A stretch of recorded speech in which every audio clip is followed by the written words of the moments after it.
Hello friends, welcome back to our channel. கருவேப்பிலையை அதனுடைய மனம் மாறாம துளி கூட காஞ்சி போகாம ஃப்ரெஷ்ஷா எப்படி ரொம்ப நாளைக்கு ஸ்டோர் பண்ணி வைக்கிறதுன்னு பார்க்கலாம் வாங்க. யூஎஸ்ல பாத்தீங்கன்னா ஒரு கொத்து கருவேப்பிலையை ரொம்ப சின்ன கொத்து தாங்க ஜிப்லா கவர்ல போட்டு வச்சிருப்பாங்க. ஒரு பேக்கெட் $1 to $1 வரைக்கும் இருக்கும் ஏரியாவை பொறுத்து.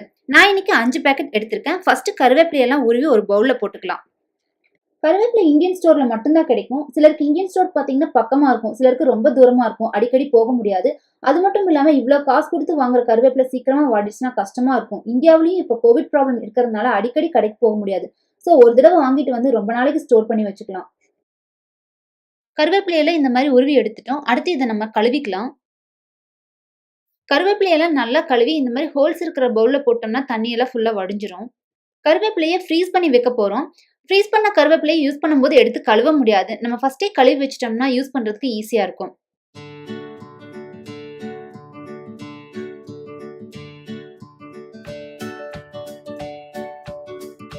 எல்லா கருவேப்பிலையும் நல்லா இந்த மாதிரி கழுவி எடுத்துட்டோம். இந்த மாதிரி வெஜிடபிள் ட்ரைமட் அல்லது ஈரத்தை நல்லா அப்சர்வ் பண்ணக்கூடிய கிளாத்ல கழுவி வச்ச கருவேப்பிலையை பரவலா போட்டு வச்சுக்கணும். எல்லா கருவேப்பிலையும் போட்டு ஒரு டிஷ்யூ வச்சு இந்த மாதிரி அழுத்தி அழுத்தி கொடுத்துடணும். மேல இருக்கிற கருவேப்பிலையோட ஈரமெல்லாம் அப்சர்வ் பண்ணிக்கிற மாதிரி அழுத்தி அழுத்தி கொடுத்துக்கணும்.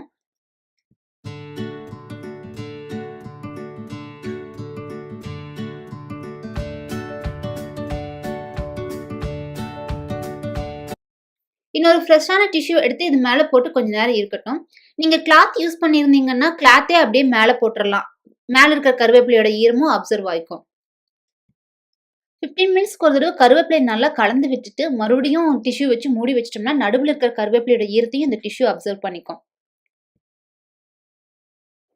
இப்போ கொஞ்ச நேரம் ஆயிடுச்சு.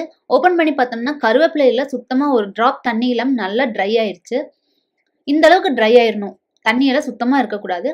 இப்போ நான் ஒரு டிஃபன் பாக்ஸ்ல ஒரு டிஷ்யூ போட்டு 2-3 டேஸ்க்கு தேவையான அளவு கருவேப்பிலை மட்டும் எடுத்து போட்டுக்கிறேன்.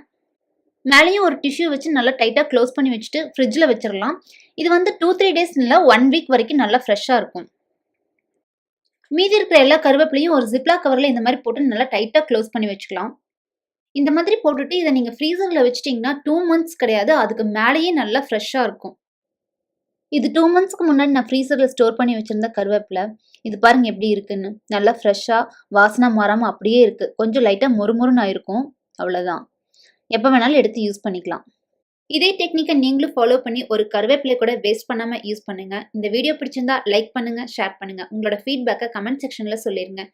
நம்ம சேனலை சப்ஸ்கிரைப் பண்ணி மறக்காம பக்கத்தில் இருக்க பெல் ஐக்கான் பட்டனை பிரஸ் பண்ணி வச்சுக்கோங்க. அடுத்து இன்னொரு இன்ட்ரெஸ்டிங் வீடியோல உங்களை எல்லாம் மீட் பண்றேன். Thank you friends.